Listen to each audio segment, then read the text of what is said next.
Okay, we're going to be working with two basic operations with monomials, multiplying and adding. So these little guys right here, these are monomials. I got the simplest one here, x.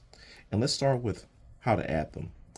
To add monomials, we have to consider the number in front of them, which is called a coefficient. Now you see there's no number in front of these x's. But what we say is that there's an understood 1 in front of all x's. So understood 1s, if I fill them in, you can now see the coefficients, and now we can start adding them. So we're actually adding the coefficients together. That comes out to be 3 and then x. Okay, so when it comes to adding our monomials, we look for the coefficients in order to add them. Here we have 2x plus x plus x. If I put in all the coefficients, we have 2x plus 1x plus 1x. And then when we add them, we add the coefficients, 2 plus 1 plus 1, we'll get 4x. Once again, here we have 3x's plus x plus 2x. Well, this is really 3x plus 1x plus 2x, and so when you add the coefficients, you're going to end up with 6x's. Okay, so don't let that invisible 1 fool you. It counts. All right, now let's talk about multiplying. For multiplying monomials, what controls that are exponents, and exponents are found here. The exponent for x here is understood 1 here. Understood 1, understood 1. So we use exponents to indicate how many times we've multiplied, whereas coefficients, how many times we've added a variable. So x times x times x, x to the third. This represents multiplying x 3 times. Now here I have x times x to the third times x.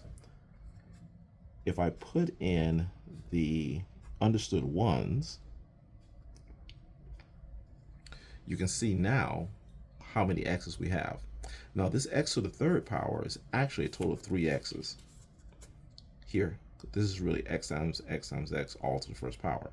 So you put all those together, you're going to get x to the 5th power. And this leads us to a property. The property is, if you have the same bases that are multiplying and you have exponents, you can combine these by adding the exponents.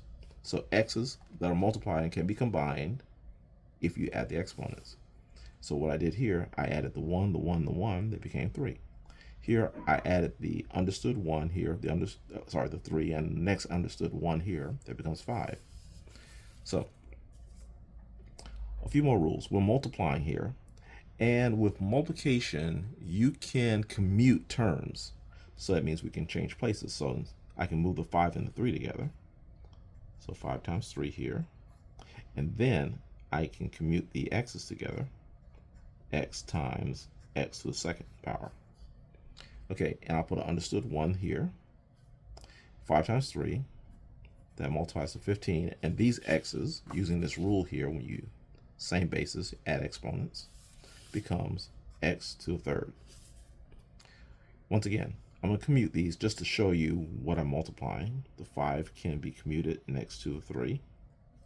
And then we have our x to the 3rd power times x to the 2nd power. Those can be moved together.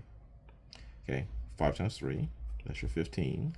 And the rule again that if you have the same basis, you can add exponents. You get x to the 5th power. Now the next one, you see that there's no number here.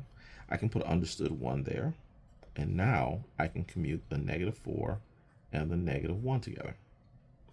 And then the x squared times the x and the understood 1 there.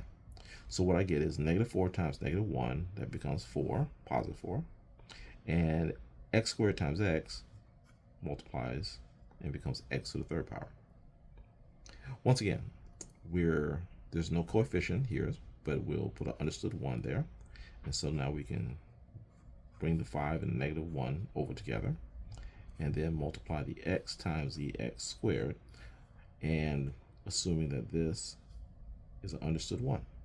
So 5 times -1, -5.